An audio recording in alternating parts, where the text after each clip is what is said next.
Benny Blanco just offloaded his bachelor pad in Manhattan. He got $3.6 million. Kim Kardashian is in the process of an absolutely massive renovation to her home in Hidden Hills. Today, we're talking about some of the top celebrity real estate headlines from the last couple of weeks. Let's do this. Now, I want to kick things off with that Benny Blanco story.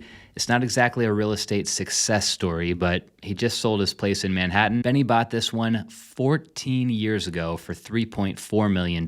Then he went on to do a full makeover to the apartment. Hard telling how much that remodel cost him. I know absolutely nothing about remodel cost in Manhattan, but he probably spent at least a couple $100,000, which means he lost at least $500,000 on this deal.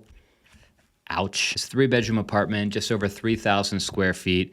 The building was actually built like 100 years ago, but it doesn't look like it. He definitely did a really nice job with the remodel. There's some fun and funky art on the walls, which is good. This apartment is otherwise kind of bland, so it needs some pops of color. I'm going to guess that this is the master bedroom, which is pretty nice. It's got a built-in desk and then a nice big opening that takes you into the closet and the bathroom area. Here's that part of the house. Not much to see in here, but check out this bathroom. Very, very dark. Don't love it. Not gonna lie. Don't love the tile. Don't love the wood in the bathroom. One of the bedrooms is set up as basically just like a chill room. They probably would have been better off if they staged this room as maybe another bedroom or an office. And then bedroom number 3 also appears to be like a chill/jam room.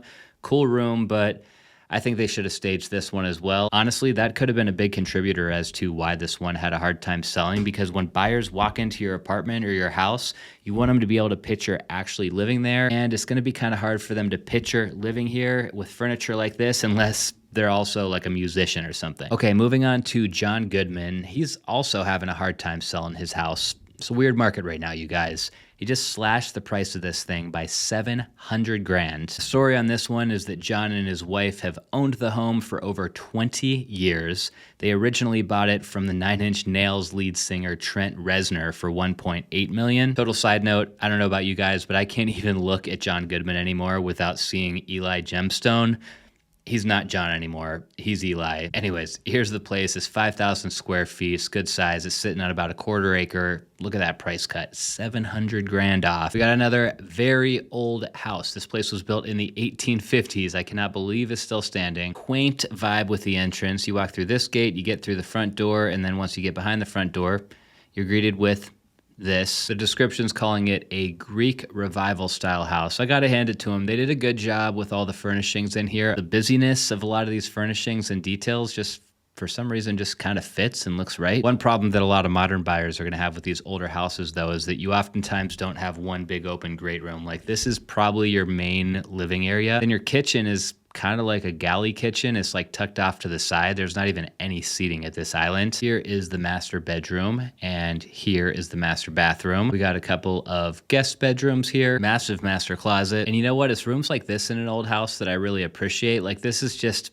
a reading nook, I guess you would call it. You could also put a desk in here, but like, I feel like a lot of houses nowadays, because you just have these massive open great rooms, a lot of the square footage is wasted on these great rooms versus creating more intimate moments like this. RFK Jr. is next up on our list. He just scooped up a $4.4 million home in Georgetown after his wife ordered him to move her to DC. CNBC reported that RFK Jr. was seen doing a walkthrough of the home just a couple of days before the deal was closed in April. We're gonna skip a lot of the photos on this one, but just to give you guys a quick feel for it, it is about a 5,000 square foot house, 4 bedrooms and 4 bathrooms. It's got a good sized private backyard, very lush landscaping. Look at the little pond they have in the corner with a lion spitting water out of his mouth. And that's a wrap. That's all we're gonna look at on this one, guys.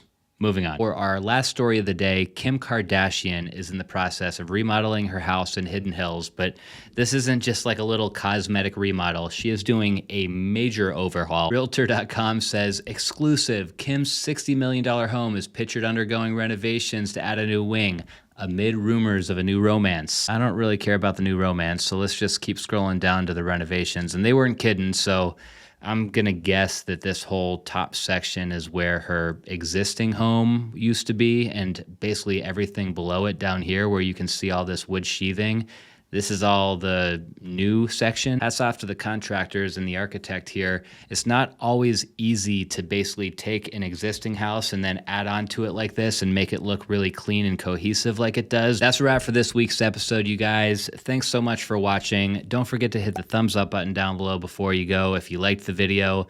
Don't forget to hit the subscribe button down below as well if you want to see more videos like this, not just from me, but from the rest of the Estate Media team. And I will see you next week.